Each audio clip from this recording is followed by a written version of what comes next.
Alright, hello my dear 11th graders from 2020. So I hope that everything is getting on very well at home, that you have been taking care of you and also your family. So today's topic is kind of test, tipos de testos. And the goal that I have set up for this lesson is at the end of these lessons, you students will be able to recognize and write an expository test. Es como reconocer y escribir un texto que es positivo. Then before going deeper on this, I have just a couple of questions for you.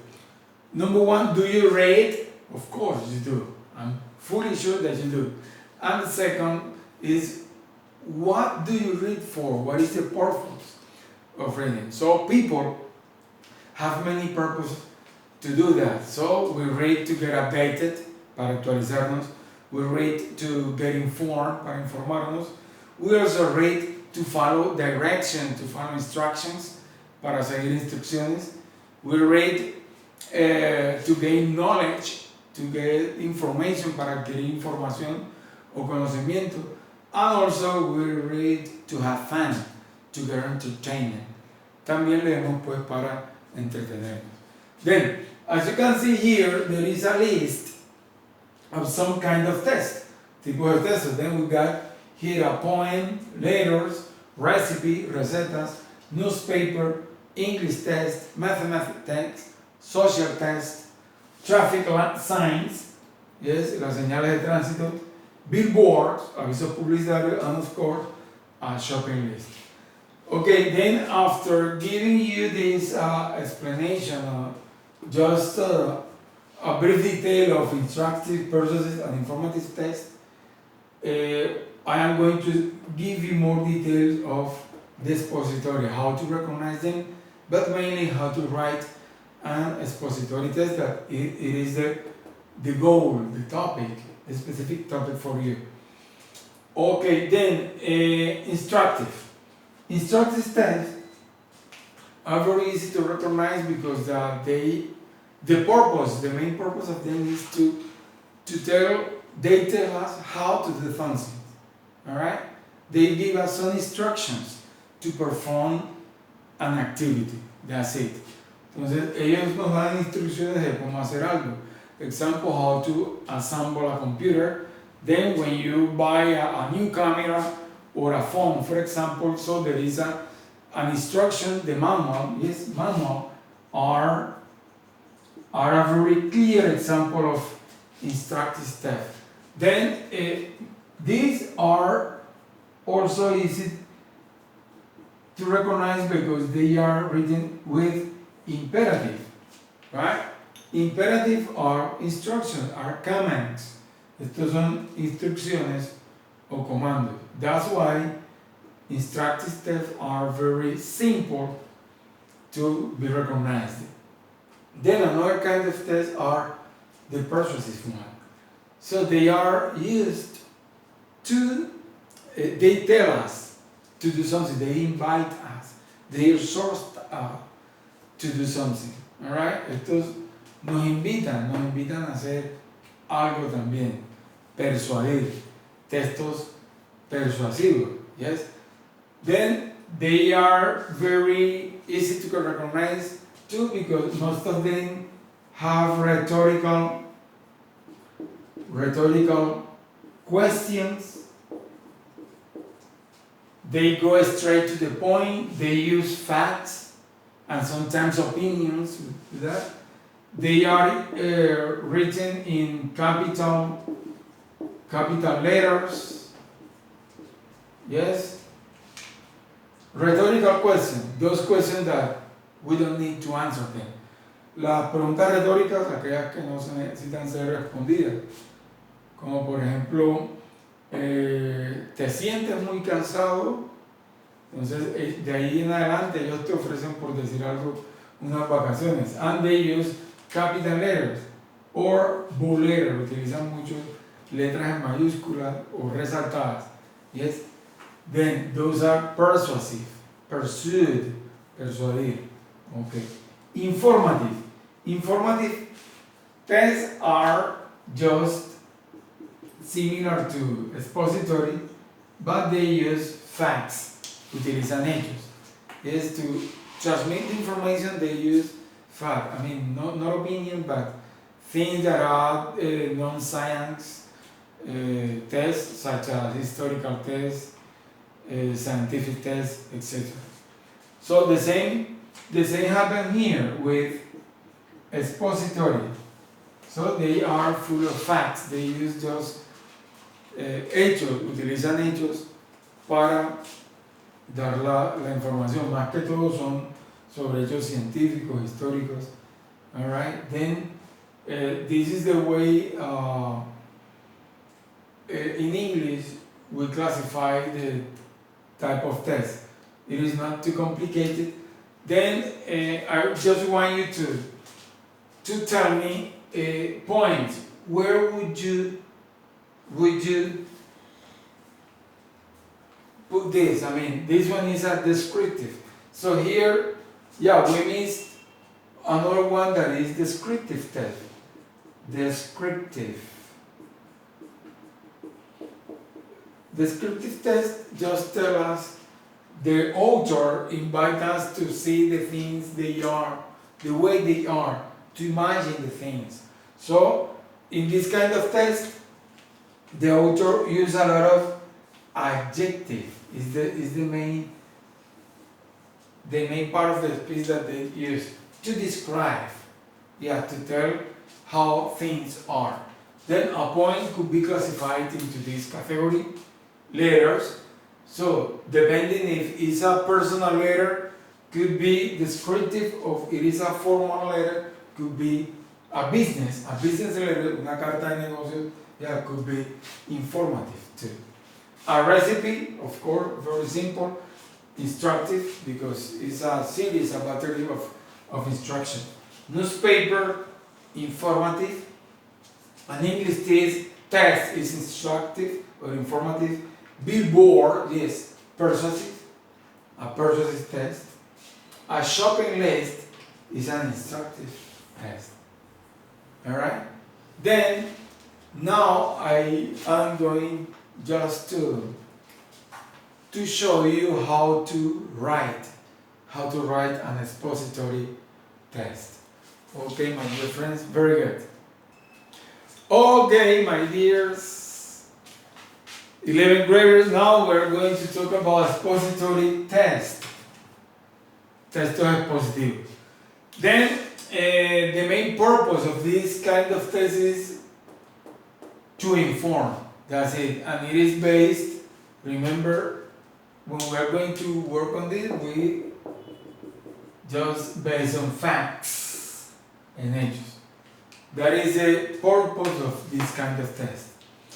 In this, yeah, we tell something to the people that contain facts about something, about a person, or about a situation. Then the 5 steps, or we have to have into account are these. The first one is describe. Here, the author or the writer just make a list of the characteristics or features to describe a subject. So not a subject as a person, but the topic. So what is the topic about? Then it plays just a lot of adjectives to give the characteristic of it. Then after, we have to work on a sequence. Sequence is to list or rank a series or battery of items or events in a chronological order, right? To support these characteristics. Then after, another part of the expository test is make the comparison. Hey, the vocabulary, remember the vocabulary that we have to take into account here. So for the characteristics, then we need a lot of adjective.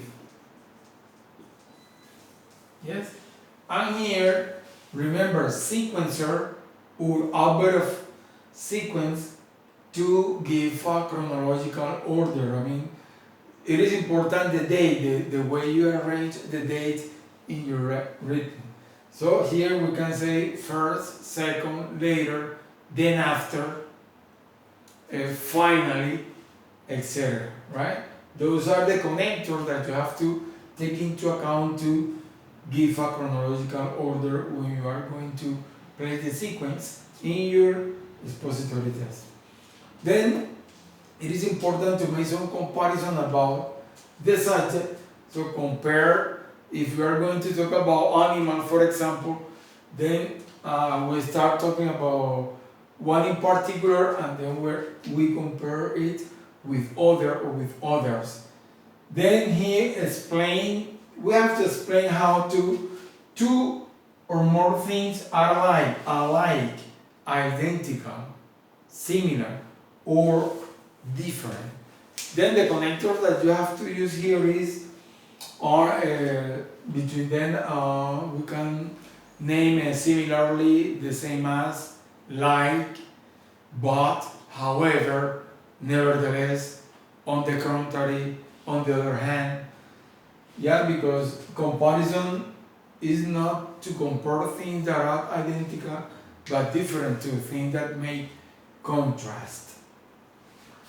Another important thing that expository test has to have is a cause and effect. Here the author explains one or more causes and the resulting effect. For this we have to take over some connectors such as due to, debido a, because of, therefore, por lo tanto, as a result, como resultado, consequently, consecuentemente, eventually, finalmente. Yeah, those connectors are going to help us or help you to work on cause effect when you are going to measure expository test. And finally, the solution. So the solution to the thing that have been from the beginning is just a conclusion. All right. Then with this, the conclusion is just on words, but be careful. It has to be also based on facts, but not in your own personal opinion. All right, my friend. Then these are the steps that we have to have or to take into account when writing on expository test. Okay, now I will just illustrate some linking words that are needed to write an expository test. As I explained before, there are some part of this test that are related with sequencing or order, comparison, and also cause effect. Then the most common signal words or linking words, which are conjunctions or connectors, los conectores, that are used for this. Remember the sequencer, we say first, second, yes, later, next. So these are going just to help us to give a chronological order, as I mentioned before. We say also during, durante, while, mientras, yes, before, after, después, or afterwards, yes, help us to give us an order, a chronological order, a part of the dates. And also we can finish with this, and final, yes. So these kind of connectors are very helpful, and as I said, they are going to help you to give an order to your writing. Then, comparison and contrast.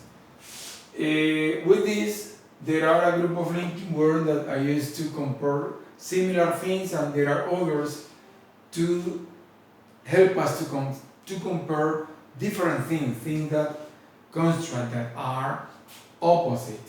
Then, for comparison, for this group, we can use similar to,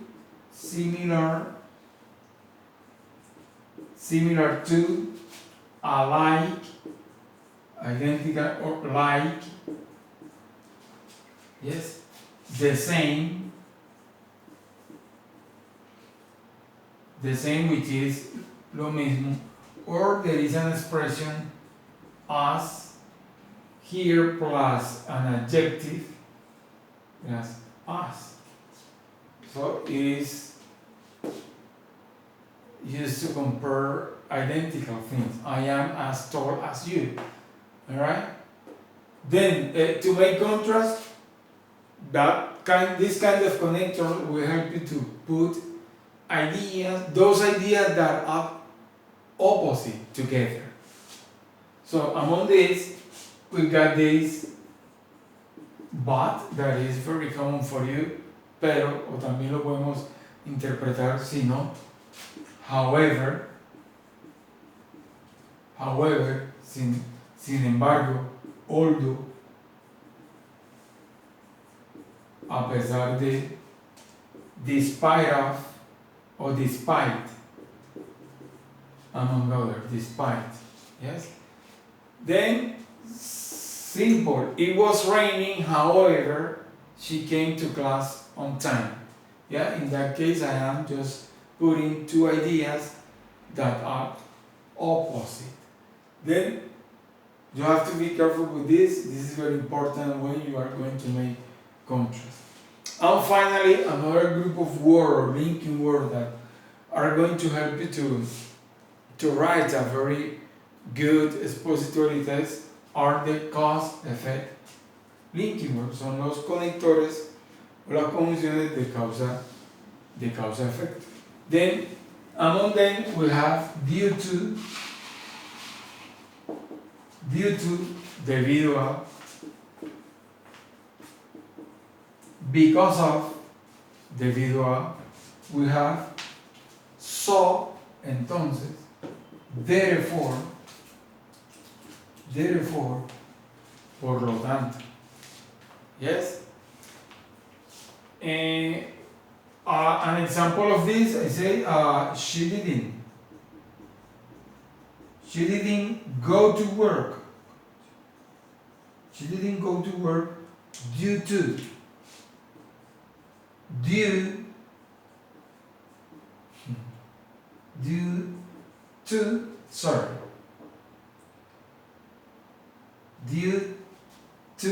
the virus that is around. Okay? Due to, debido al virus. Alright? She didn't go to work due to the virus. Alright? Due to or because of the virus. Okay? I can say that in this case that you have to identify which is the cause or which is the effect in order to use them properly. Then, my dear friends, I hope that this video with this information will be very helpful for you to improve your writing. I know that writing in English is not easy, it's very complex because it demands a lot of vocabulary and also to take over all these kind of connectors. Then I hope that this information will be helpful for you in order to improve your writing, as I said before. Then, my friend, thank you very much for being tuned. I hope that we are going to get together again sooner. Hey, don't forget to practice your English. God bless you and goodbye. Have a good time. I love you so much. Bye.